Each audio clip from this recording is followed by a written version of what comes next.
Tuhan Yesus Kristus yang baik, terima kasih atas belas kasih-Mu kepada kami semua anak. 1 minggu lamanya, 1 hari, sampai sore hari ini, sampai malam hari ini Engkau telah bersama-sama dengan kami semua anak-anak.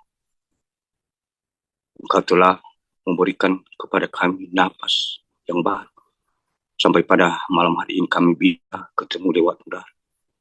Dan kami percaya itu hanya karena belas kasihan, bukan karena kekuatan kami. Kami saat ini kami di hadapan-Mu saat ini. Hanya manusia yang hina dan berdosa dari antara semua pendosa yang sudah pernah hidup di tengah-tengah dunia ini. Banyak sekali dosa, kesalahan, dan pelanggaran kami yang kami lakukan baik secara sengaja maupun yang tidak. Satu pun tidak ada yang tersembunyi di hadapan Tuhan Yesus. Ampunilah kami. Suci kuduskanlah kami dengan kuasa darah-Mu yang kudus yang telah tercurah dari tiang kayu salib. Dan ini kami Tuhan Yesus, sebentar lagi mau mendengarkan firman. Kami mohon, urapilah bibir lidah kami, sehingga apa yang kami sampaikan sesuai dengan kehendak-Mu yang di surga. Dan Engkau yang berkata-kata, aku hanya punyamu lidahmu bagi semua anak-anak. Segala kuasa kegelapan, roh penghulu di udara, kesibukan pikiran dan hati kami, terlebih-lebih semua roh-roh yang mengintimidasi kami, roh kengantungan, semua roh kuasa-kuasa yang mengganggu kami sehati, kami seimbang, kami patahkan dan hancurkan di dalam nama Tuhan kami Yesus Kristus yang punya kuasa di bumi dan di surga. Kami mohon tubuh kami semua dengan kuasa darah-Mu yang kudus di mana saja kami berada, baik anak-anak-Mu yang ada di Juh maupun yang ada di live stream YouTube kami. Dan Engkau benteng di kami tiang api di malam hari dan tiang awan di siang hari.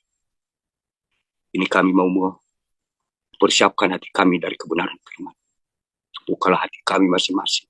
Datanglah, jadikanlah tepat firman, sehingga itu yang jadi terang dan cahaya bagi kami dalam menjalankan hidup kami. Ini doa kami yang tidak sempurna, dan Engkaulah yang menyempurnakan kepada Bapa yang di surga. Segala puji, syukur, hormat, kuasa dan kemuliaan hanya kami agungkan di dalam nama Tuhan kami Yesus Kristus. Haleluya, haleluya, haleluya, amin.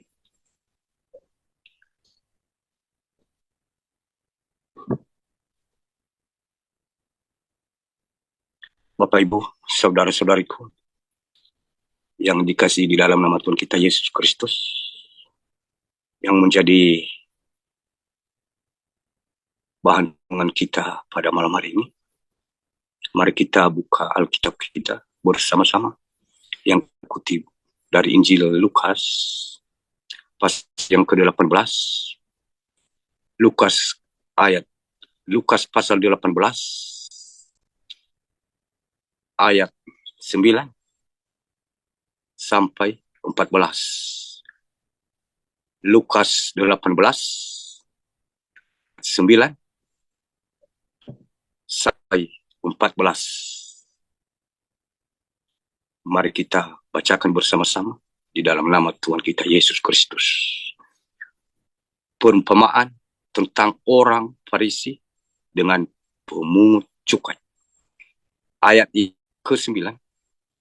Dan kepada beberapa orang yang menganggap dirinya benar dan memandang rendah semua orang lain, Yesus mengatakan perumpamaan ini. 10. Ada 2 orang pergi ke bait Allah untuk berdoa. Yang seorang adalah Farisi dan yang lain pemungut cukai. 11. Orang Farisi itu berdiri dan berdoa dalam hatinya begini, Ya Allah, aku mengucap syukur kepadamu, karena aku tidak sama seperti semua orang lain. Bukan perampok, bukan orang lalim, bukan pezina, dan bukan juga seperti pemungut cukai ini. Ke-12. Aku berpuasa 2 kali seminggu.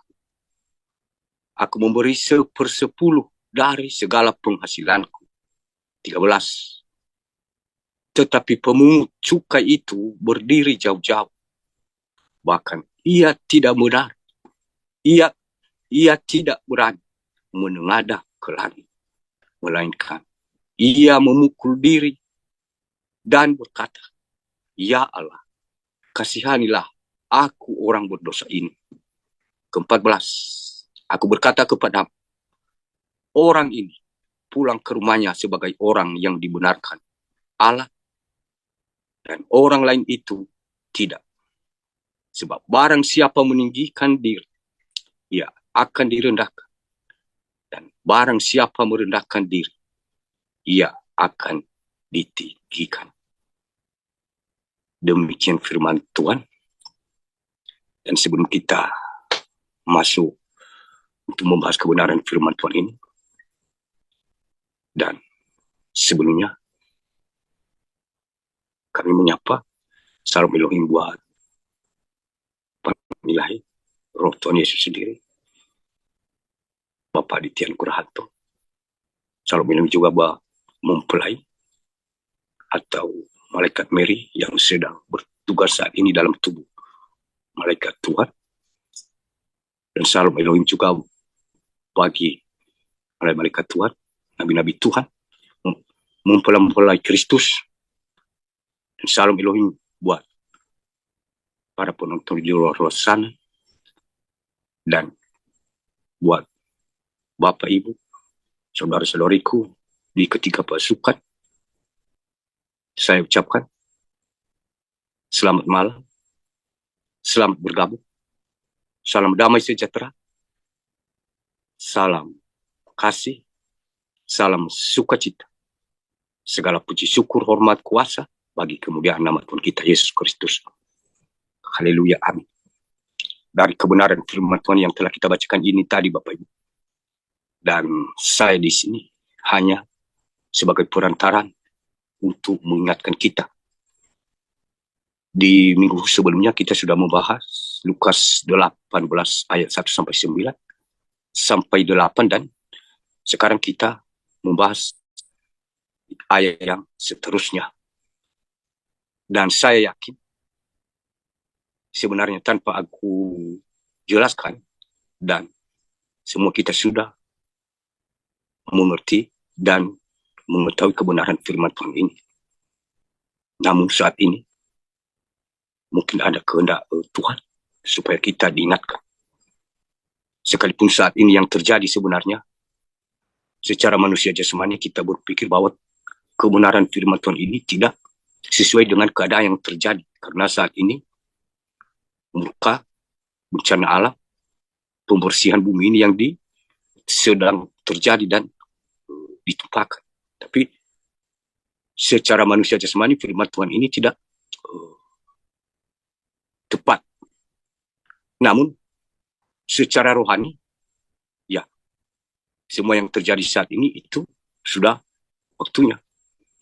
Dan kita membahas kebenaran firman Tuhan ini, kita melengkapi roh kita ini, kita menyempurnakan roh kita ini seperti apa yang menjadi kelemahan kita di hadapan Tuhan, sehingga bisa kita nanti tidak pernah getar, apalagi takut.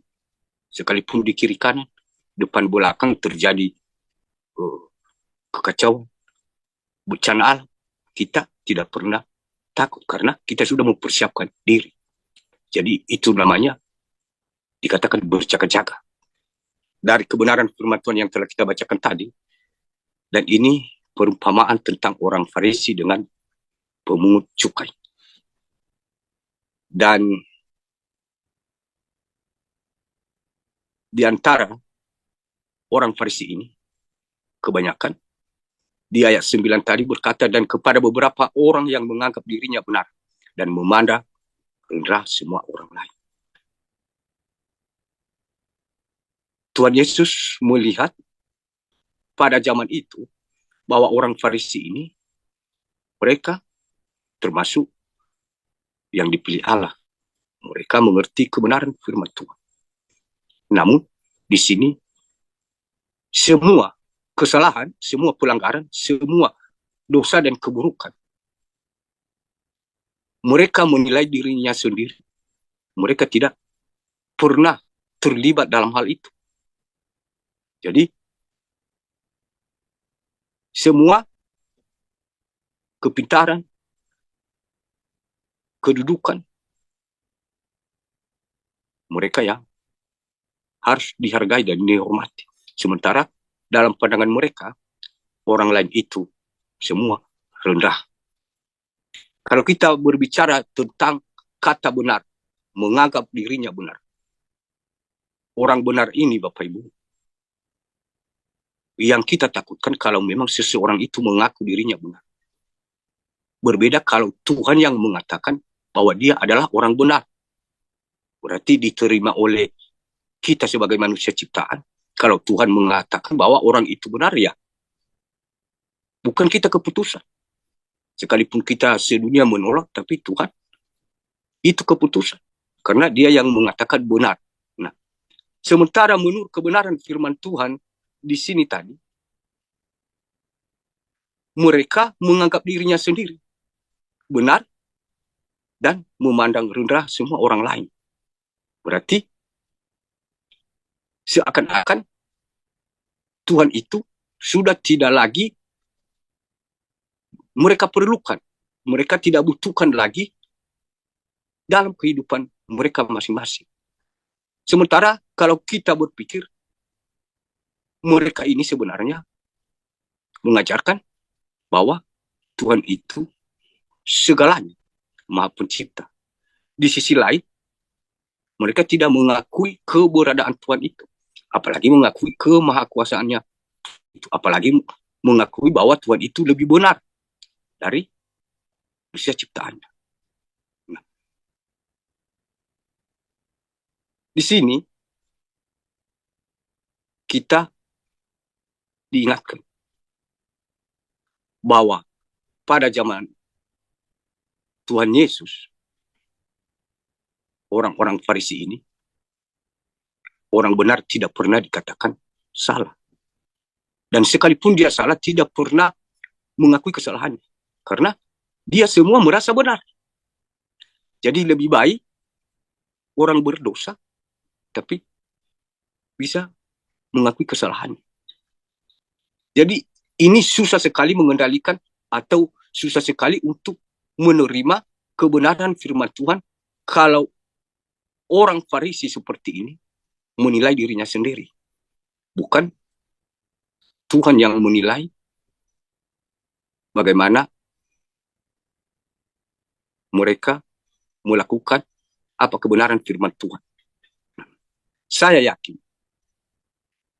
kita di sini pasti termasuk orang lain.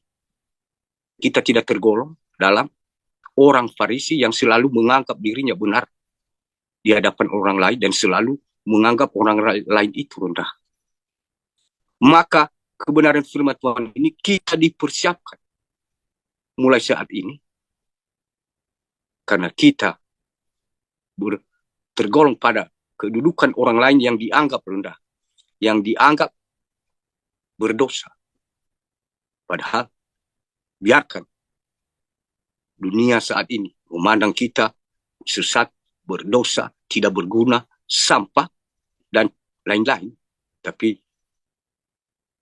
di mata Tuhan, di ayat terakhirnya, kita pulang dan kita yang dibenarkan.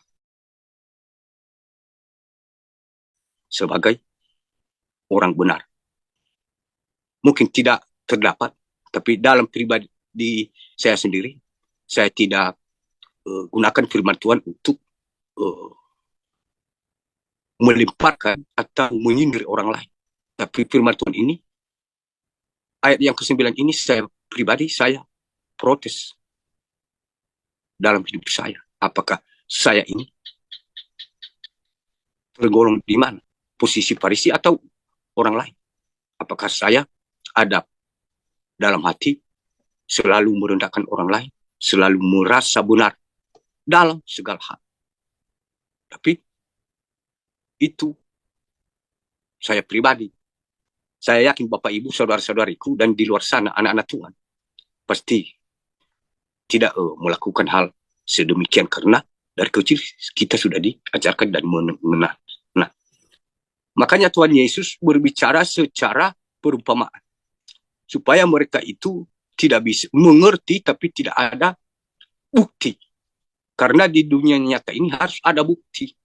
Kalau kita mengadukan seseorang itu harus ada bukti. Jadi sehingga dengan Tuhan Yesus memakai perumpamaan, mereka tidak bisa jadikan sebagai alat bukti. Karena kalau mereka hanya menganggap bahwa itu tertunjuk kepada mereka, padahal Tuhan Yesus juga belum menyebut nama mereka. Jadi makanya Tuhan Yesus memakai perumpamaan ini, sekalipun mereka tahu, tapi mereka takut menjadikan suatu alasan untuk mengadukan Tuhan Yesus bahwa dia sudah melakukan kesalahan. Ayat yang ke-10, ada 2 orang pergi ke Bait Allah untuk berdoa. Di waktu zaman itu, Bait Allah ini dimaksud gereja atau rumah ibadat. Jadi mereka pergi ke Bait Allah. Nah,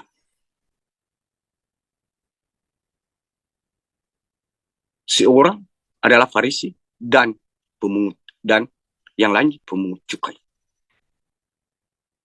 Di sini berbicara tentang bait suci ini, Bapak Ibu, sebenarnya bukan di gereja, bukan di gedung ibadah. Jadi tubuh kita ini adalah bait suci Tuhan. Jadi hati kita ini, roh kita ini berdoa kepada Tuhan. Hati kita ini berbicara kepada Tuhan. Apakah seperti yang terjadi di atas? Kadang hati kita ini tidak keluar dari mulut kita, tapi kita suka, oh, orang itu tadi terheran-heran ya, dia kagum dengan saya begini dan begitu, dengan penampilan saya dan dengan ini. Sementara tidak ada yang tahu sebenarnya, selain yang memiliki bait suci, bait Allah itu dan yang menciptakannya, hanya kita dengan Tuhan. Tapi menurut kita, memang dalam sikap kita, perkataan kita kepada orang lain, tidak pernah melakukan seperti yang dilakukan oleh orang Farisi ini merasa benar. Tidak. Padahal di dalam bait Allah ini sudah tersembunyi. Kalau ada itu, Bapak Ibu, itu adalah setan, si jahat sebenarnya. Dia menghancurkan bait suci kita ini dengan memakai hati kita, bukan memakai orang lain. Untuk yang dia lakukan adalah kita menganggap saya benar dan orang lain salah. Dan segala jabatan tertinggi dan itu punya saya dan orang lain semua, dan dibawa kepemimpinannya sehingga apa saja bisa diikuti. Jadi itu suatu cara untuk kita ini tergolong dalam orang Farisi. Sekalipun bukan kita berdoa, sekalipun dalam hati kita mendengar firman Tuhan dan kita berkata, oh firman Tuhan itu, oh bukan saya, itu, si A itu, si B itu, coba begini. Firman Tuhan itu sebenarnya kita tangkap. Sekalipun menurut kita tidak tergolong dalam firman Tuhan itu, kita tidak melakukan dosa itu, tapi kita tidak bisa menunjukkan kepada orang lain. Karena firman Tuhan itu untuk kita sendiri. Jadi itu yang diingatkan kita pada saat ini, bahwa semua kebaikan kita ambil, kita ada di posisi itu, semua kebenaran kita ada di posisi itu, tapi semua keburukan, semua yang kesalahan dosa itu sama orang lain. Jadi itu salah satu yang dilarang oleh Tuhan Yesus di sini. Kalau kita di sini berbicara, ini doa orang Farisi itu. Dalam hatinya, dia berdoa begini, ya Allah, aku mengucap syukur kepadamu. Memang dia mengucap syukur kepada Tuhan. Dia mengerti bahwa Tuhan itu sudah menolong dia dan sudah memberkati dia. Tapi di ayat yang berikut ini dia mengerti. Tadi dia sudah duluan membenarkan dirinya daripada Tuhan. Setelah itu baru dia berpura-pura memuliakan atau mengucap syukur kepada Tuhan. Karena di sini dia seakan-akan mempengaruhi Tuhan atau mengatur Tuhan bahwa dia itu bukan seperti semua orang lain yang dilihatnya sesuai dengan mata jasmaninya. Karena pemungut cukai ini sering sering menipu. Jadi sering melakukan dosa. Jadi menurut dia orang lain itu semua masuk neraka kecuali dia yang benar di mata Tuhan. Apa doa orang Farisi ini? Yang pertama, aku mengucap syukur kepadamu karena aku tidak sama seperti orang lain. Yang kedua, bukan perampok. Yang ketiga, bukan pezina. Yang keempat, bukan orang lali. Dan bukan juga seperti pemungut cukai. Nah, di sini satu-satu semua keburukan itu di hadapan yang dilihat oleh manusia duniawi ini bahwa itu semua keburukan dan di mata Tuhan itu semua dosa pelanggaran. Dia lemparkan kepada orang lain karena dia orang benar. Orang benar tidak pernah merasa bersalah. Justru dia mempertahankan kedudukannya sebagai orang benar dan yang mengangkat dia menjadi orang benar dia sendiri, bukan Tuhan. Sehingga semua kesalahan dia lemparkan kepada orang lain.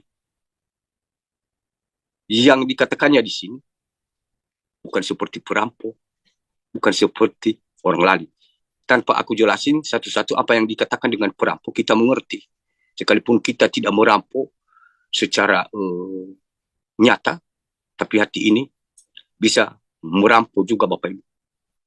Ketika kita menginginkan sesuatu, melakukan segala cara untuk mendapatkan milik orang lain, sekalipun kita belum melakukannya, tapi kita sudah mulai berencana, menyusun rencana bagaimana cara supaya aku miliki.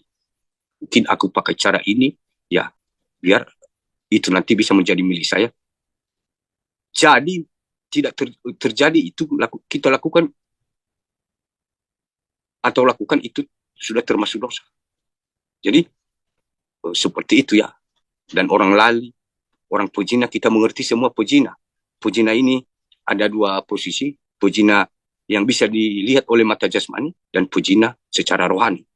Pezina secara rohani termasuk kita ini. Kita semua ini di mata Tuhan pezina. Pezina di mata Tuhan. Kita menduakan dia dalam segala hal. Hanya karena sesuatu hal yang ada di dunia ini yang kita kejar, kita tega ya menduakan Tuhan. Jadi seperti pemungut cukai berarti penipu, sering menipu uang dan tidak pernah berkata jujur. Jadi itu semua yang dikatakan oleh orang Farisi ini, saya yakin kita tidak terlibat di sini, tapi saya pribadi dari kecil saya terlibat dalam yang sudah disebutkan satu persatu oleh orang Farisi ini. Jadi saat ini firman Tuhan ini saya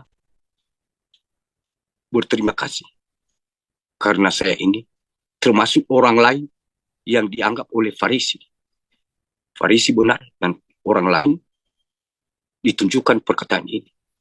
Jadi di sini saya pribadi memprotes di hadapan Tuhan. Saya yakin seperti yang sudah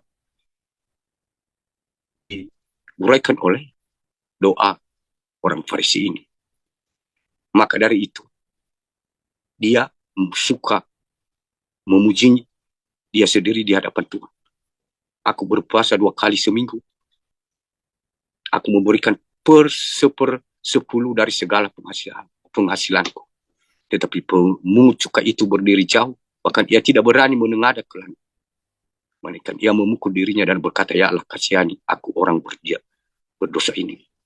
Jadi di sini Bapak Ibu secara singkat, kalau kita perhatikan di sini, dia seakan-akan Tuhan itu lebih pintar daripada, seakan-akan bodoh daripada manusia. Kalau manusia, mungkin ya, dia pikir ya, mereka tahu. Kalau saya berpuasa mungkin banyak cara yang dia lakukan kan. Mungkin dia jalan-jalan di sekitaran lingkungan itu supaya dia terlihat seperti orang yang sedang berpuasa. Ya. Tapi Tuhan itu lebih rendah daripada manusia. Seakan-akan Tuhan itu tidak mengetahui segala sesuatu. Jadi dia menjelaskan kepada Tuhan. Dia menjadikan Tuhan itu sebagai alat untuk menjatuhkan orang lain dan untuk meninggikan dirinya sendiri. Yang dikatakannya di sini, aku berpuasa 2 kali seminggu. Aku memberi 1/10 dari segala penghasilan. Tetapi pemungut cukai itu berdiri jauh-jauh, bahkan ia tidak berani menengadah ke langit, melainkan memukul dirinya. Nah, di sini kita tahu, sedangkan orang berdosa, hanya dia menunduk, tidak berani menengadah ke langit. Karena dia tahu, sama seperti kita ini Bapak Ibu, yang sudah diuraikan oleh orang Farisi tadi. Kita tidak bisa pantas sebenarnya menengadah ke langit. Kita ini menunduk karena kita ini manusia berdosa di hadapan Tuhan Yesus. Namun, ketika pemungut cukai ini memukul dadanya, kasihani aku orang berdosa ini, berarti yang memukul dadanya ini bukan lagi ditujukan kepada pemungut cukai, tapi kita yang merasa di hadapan Tuhan telah melakukan pelanggaran dan kesalahan dan dosa. Saat ini Tuhan memberi kita petunjuk apa yang harus kita lakukan. Berarti kita tunduk, memukul diri.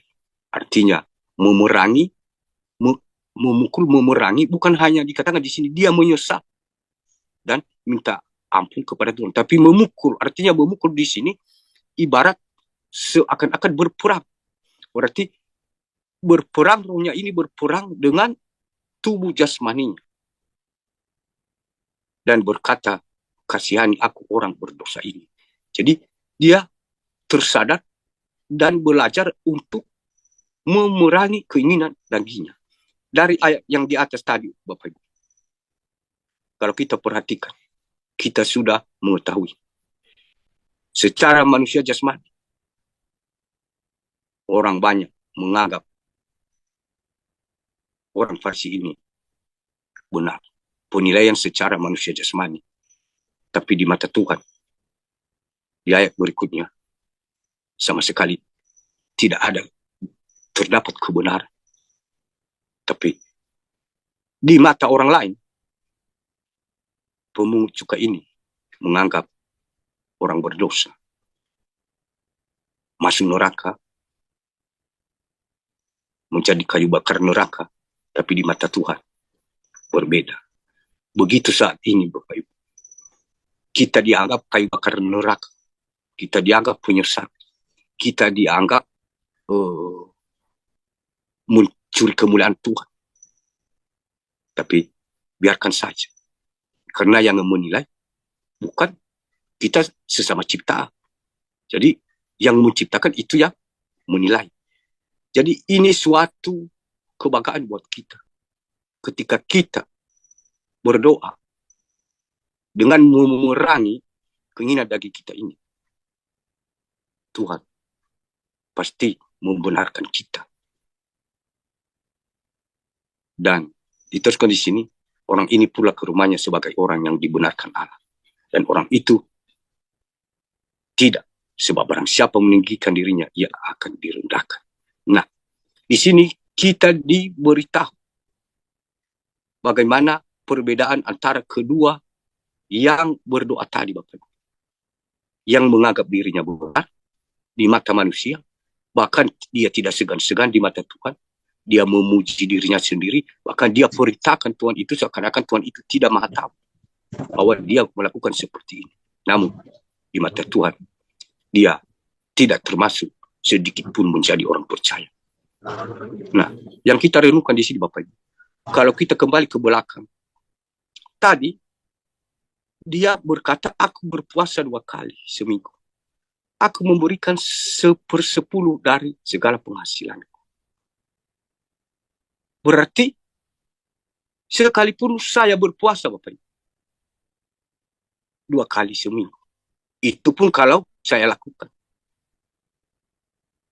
Tapi 1/10 dari segala penghasilanku. Di mata Tuhan tidak ada hasilnya, Bapak Ibu.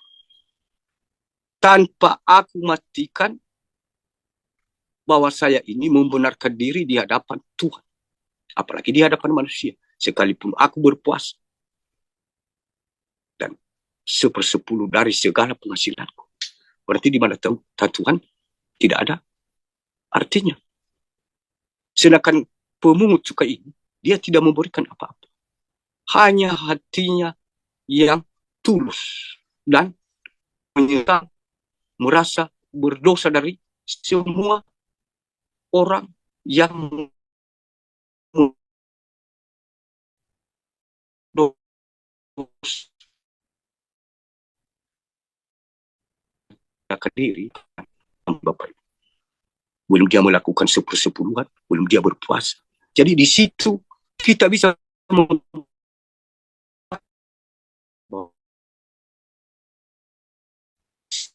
saat ini kita umpamakan bahwa kita anggap sebelah kanan Farisi, sebelah kiri kita ini ada pemungut cukai. Di mana posisi kita saat ini? Saat ini iblis sedang merebut hanya 1 kursi di dalam hati kita ini. Tapi ada dua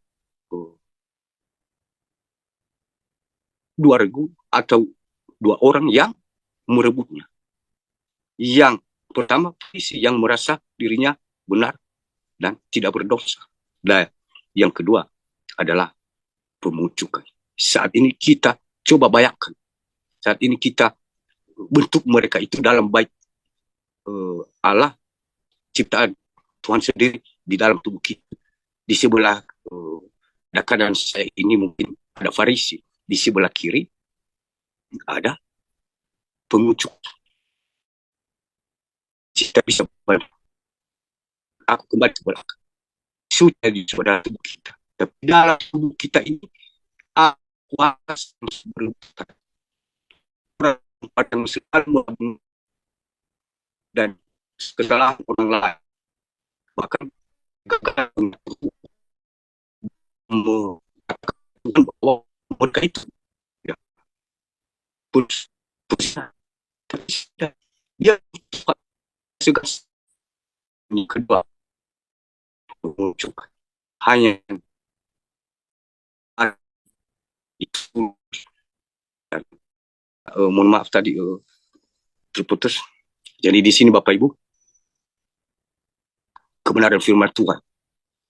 Aku berkata kepada orang ini pula ke rumahnya sebagai orang yang dibenarkan. Begitu pula kita. Bukan lagi kita pemungut cukai. Tuhan Yesus berkata orang ini kita masing-masing begitu kita nanti berpisah dari tempat ini, pulang ke rumahnya sebagai orang yang dibenarkan Allah. Pasti kebenaran firman Tuhan. Dengan kita menyadari kebenaran firman Tuhan ini ketika kita sudah saling membedakan sebelah kanan, sebelah kiri tentang kedua orang yang di atas tadi, berarti kita bisa mengambil kesimpulan apa yang harus kita lakukan. Namun di sini dengan kita ada merasa tinggi hati, merasa benar, merasa semua kebaikan hanya kita, orang lain semua salah, keburukan semua orang lain. Itu sangat berbahaya. Sekalipun kita sudah memberikan persepuluhan kita, sekalipun kita berpuasa, tidak ada artinya, Bapak. Itu yang kita takutkan. Apakah selama ini, kalau aku pikirkan ya, bahwa ke dalam hidup saya ini, sejak aku menjadi orang percaya, apakah aku berpuasa memang seperti ini? Apakah saya lebih parah dari orang Farisi ini atau bagaimana? Dan saat ini suatu cermin, ibarat cermin ya, melihat wajah jasmani, tapi ini cermin hati melihat dosa. Apakah saya ini tergolong di mana sebenarnya? Mungkin saya berpikir, oh Tuhan pasti menolong saya, berpihak kepada saya karena aku melakukan berdoa, berpuasa, dan memberikan persepuluhan. Padahal ada yang salah, Bapak Ibu. Ya, di sini kebenaran firman Tuhan ini mengingatkan kita. Jangan kita sampai salah langkah untuk mempersiapkan apa yang kita hadapi di kemudian hari. Kita persiapkan apakah kita ini berkenan di hadapan Tuhan sebagai orang yang dibenarkan ketika kita berpisah atau sebagai orang yang tidak dibenarkan. Jadi saat ini Tuhan telah memberitahu kita lewat kebenaran firman apa yang harus kita lakukan sebagai orang percaya sehingga kita lagi termasuk orang yang dibenarkan Tuhan. Demikian firman Tuhan. Saya yakin kami hanya manusia biasa, sangat terbatas untuk menjelaskannya, dan biarlah Roh Kudus yang akan menjelaskannya lebih dalam. Ya, kita masing-masing anak-anak Tuhan, baik yang ada di Zoom dan terlebih yang ada di luar sana.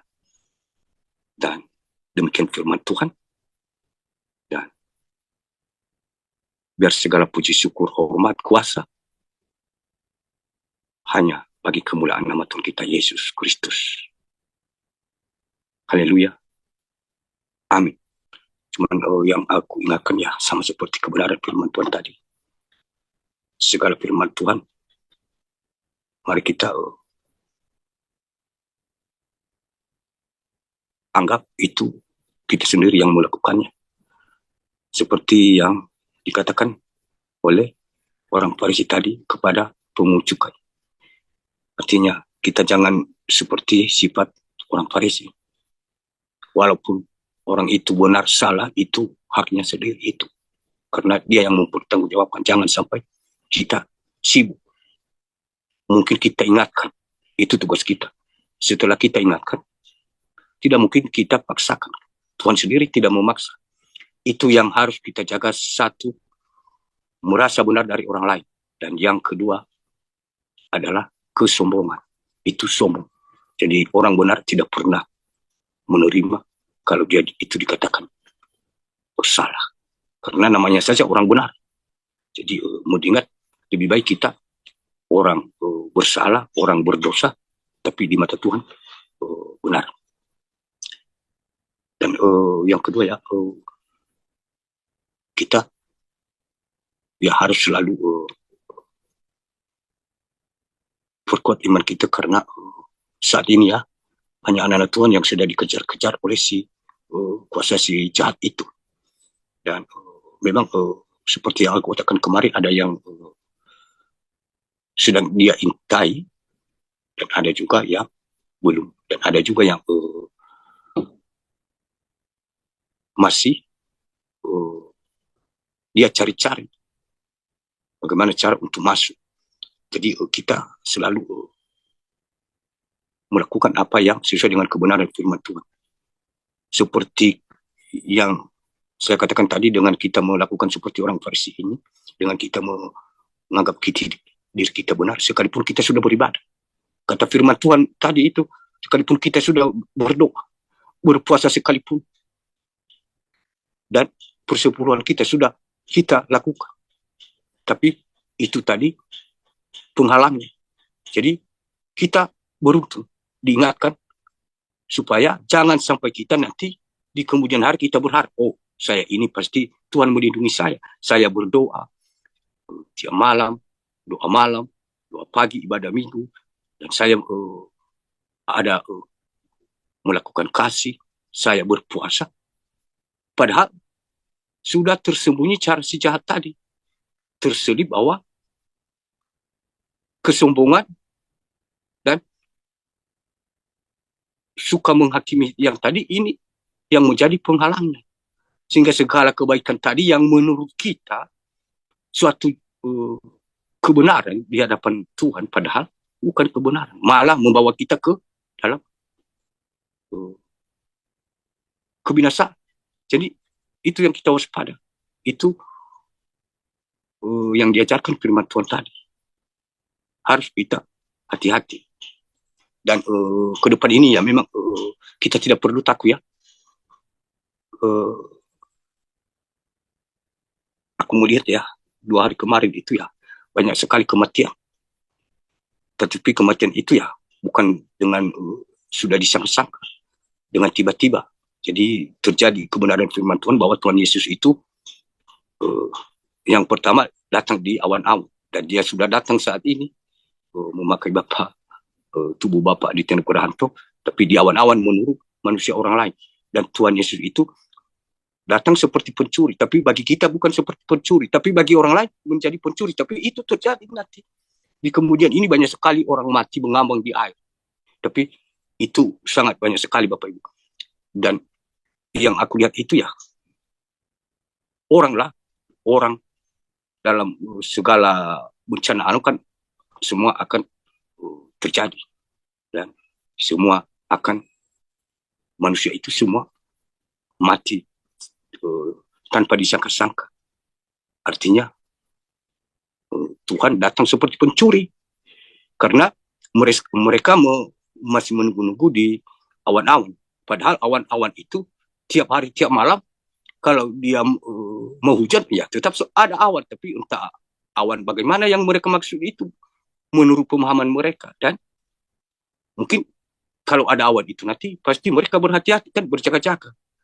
Mereka berpikir, Tuhan Yesus datang dari awan, berarti sebelum dia sampai ke bumi ini, kita bertobat. Jadi itu yang membuat kadang ya manusia sebagian saat ini yang mengaku percaya tapi tidak beriman. Tafsiran secara manusia jasmani tadi sama seperti orang Farisi yang selalu kebenaran berpihak kepadanya, tapi hanya dia sendiri yang menilainya sendiri. Jadi itu yang aku katakan. Dan kita jangan perlu takut. Ada perlindungan Tuhan, ada cara Tuhan. Jangan pernah kita menduakan hati, dan jangan pernah kita mengkhawatirkan Tuhan. Karena dengan kita mengkhawatirkan Tuhan, ya sama saja Tuhan itu kita tolak, sehingga kita tidak menerima perlindungannya. Makanya sebelum itu kita diingatkan dari kebenaran firman Tuhan. Sekalipun kita hanya sebagai orang berdosa, setiap saat ini aku Tuhan, orang berdosa, aku tidak bisa menengadah ke langit, karena aku tahu saya manusia berdosa. Tapi dengan kesungguhan hati dibenarkan di mata Tuhan. Jangan sampai kita berpikir nanti sebaliknya. Saya ibadah tiap malam, tiap pagi, setiap hari Minggu aku beribadah, belum lagi di pasukan, ketiga pasukan. Nah, kebaikan itu menurut kita ya banyak ya di hadapan Tuhan, sehingga bisa menjadi kemuliaan bagi Tuhan. Padahal bukan seperti yang kita harapkan itu nanti, karena ada kuasa si jahat tadi yang terselip di dalamnya, suka memuji sendiri dan suka merendahkan orang lain. Jadi mungkin ya itu saja yang aku sampaikan, dan mungkin ada sama Pangeran Ilahi, karena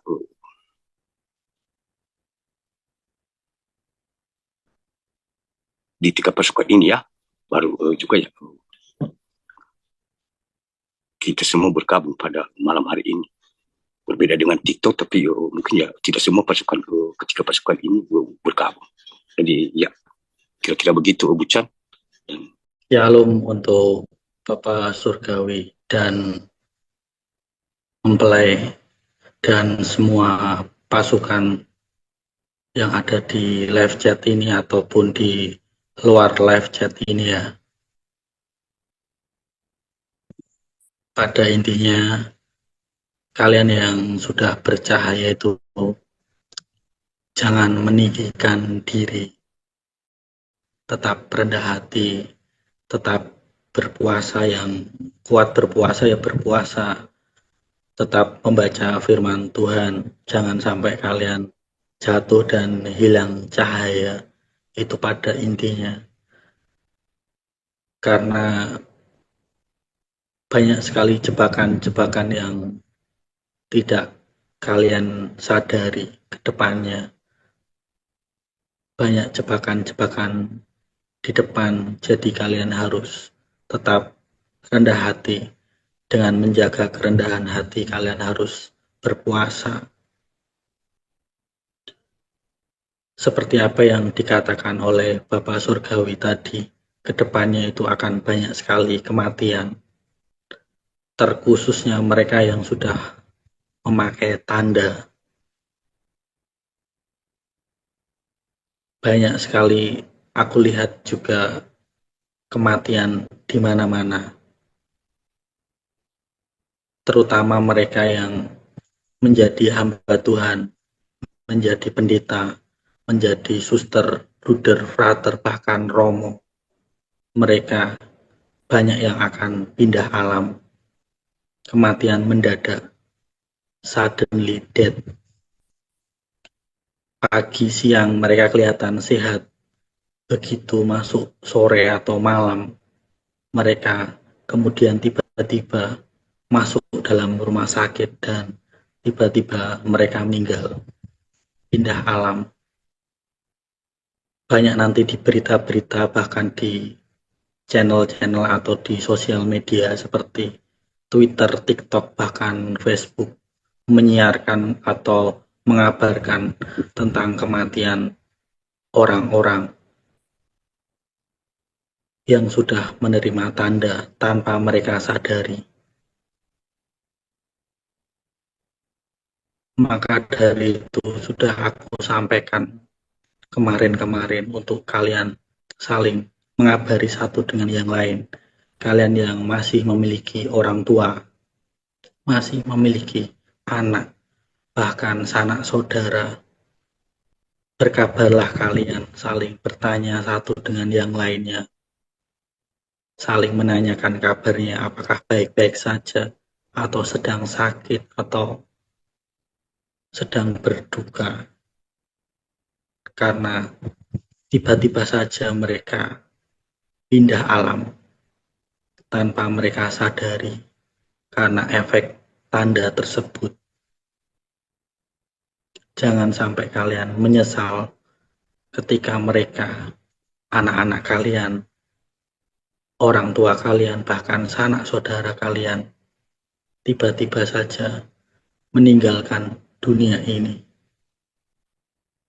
Apa yang harus kalian lakukan? Berkabar memang, dan tengoklah mereka. Sempatkanlah waktu. Karena semuanya ini akan tetap berjalan. Dunia akan terus berjalan. Terlepas kalian percaya ataupun tidak, dunia akan tetap berjalan seperti apa adanya. Bencana di mana-mana. Itu juga akan memperparah manusia untuk pengurangan manusia di dunia. Belum lagi genosida tanpa manusia itu sadari. Jebakan-jebakan teknologi seperti sistem dunia, sistem one gate system, yaitu dengan internet dan listrik.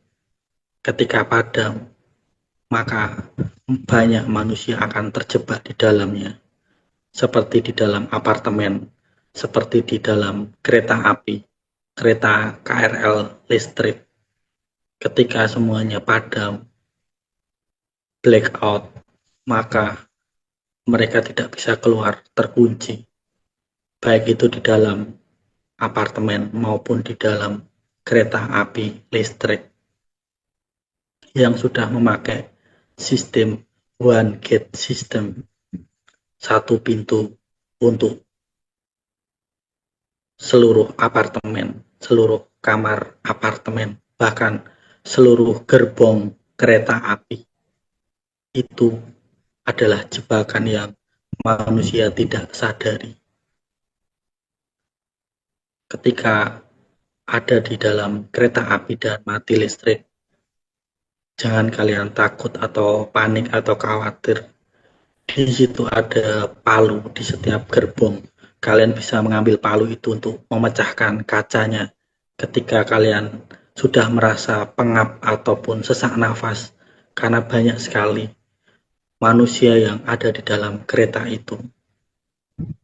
Supaya keluar dari jendela walaupun harus memecahkan kaca. Itu jebakan yang sudah diatur oleh mereka sistem dunia. Bahkan di apartemen juga. Beruntungnya kalian kalau bisa keluar dari kunci kamar itu. Karena kunci kamar itu juga sudah memakai listrik dan internet.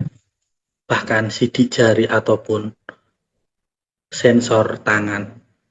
Ketika itu error, maka kalian akan tidak bisa keluar dari kamar apartemen. Kalian akan terkunci. Jika kalian bisa keluar melalui balkon, kalian bisa memakai spray ataupun kain yang tebal untuk melarikan diri dari balkoni, dari jendela ataupun dari teras kamar. Ketika ada teras kamarnya itu, ketika tidak ada ya itu jadi sial bagi kalian, jebakan bagi kalian. Lalu banyak sekali manusia yang akan pindah alam karena bencana. Entah itu gempa bumi, entah itu penyakit kulit seperti banjir, seperti air-air kotor yang kumuh. Yang harusnya kalian sudah mempersiapkan salep ataupun obat gatal yang harusnya dipersiapkan sejak dini, tetapi kalian tidak mempersiapkannya. Banyak manusia yang akan tenggelam karena banjir tidak bisa berenang. Padahal sudah disampaikan bahwa kalian harus mempersiapkan satu tas ransel, senter, mantol, bahkan pelampu. Karena banjir ke depan akan semakin sangat tinggi, lebih dari 5 meter. Ada yang 10 meter, bahkan 15 meter. Yang sialnya sampai 20 meter. Itu terjadi tiba-tiba. Karena pengulangan zaman Nuh, air bah di mana-mana. Tanpa manusia itu sadari. Karena terlalu sibuk dengan dunianya, maka air itu datang secara tiba-tiba, baik dari bawah tanah, dari bawah keramik atau tehel, sampai pada di atas langit. Air itu keluar begitu saja tanpa manusia itu sadari.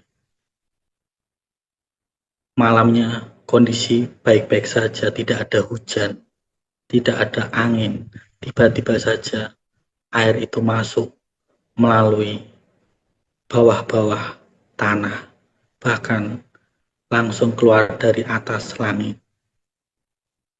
Maka dari itu kalian harus berjaga-jaga.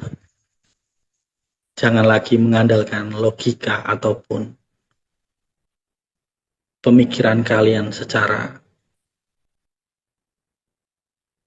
IQ ataupun kepintaran, karena itu tidak akan bisa menyelamatkan kalian. Jangan pandai untuk berteori, tetapi kalian sendiri tidak bisa menyelamatkan diri kalian.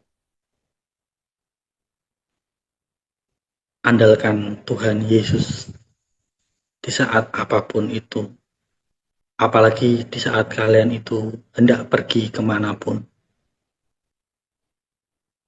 Dan sudah terjadi banyak runtuhan-runtuhan, bukit-bukit pada longsor tanpa manusia itu sadari, karena banyak manusia tidak bisa menilai zaman ini, karena kesombongannya, karena pengalaman hidupnya, pengalaman kerjanya, entah itu dia sudah bekerja di luar negeri, entah itu dia memiliki harta yang amat sangat banyak, sampai mereka tidak bisa menilai zaman ini.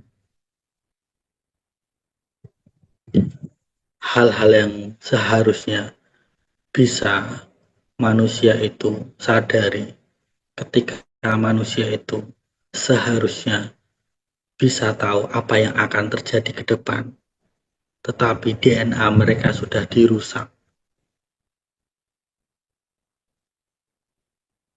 Tetapi aku menyarankan kalian untuk memakan makanan yang alami, yang ada di perkebunan, yang ada di sawah, yang ada di tempat-tempat yang bisa kalian ambil langsung di hutan, supaya ketika kalian memakannya bahan-bahan yang alami, kalian bisa langsung terhubung dengan Tuhan, dengan suara Tuhan. Karena jika kalian ingin menerima suara Tuhan, hendaklah kalian juga memakan makanan yang alami, bukan makan makanan yang mengandung banyak pestisida ataupun bahan-bahan kimia yang tidak baik untuk tubuhmu.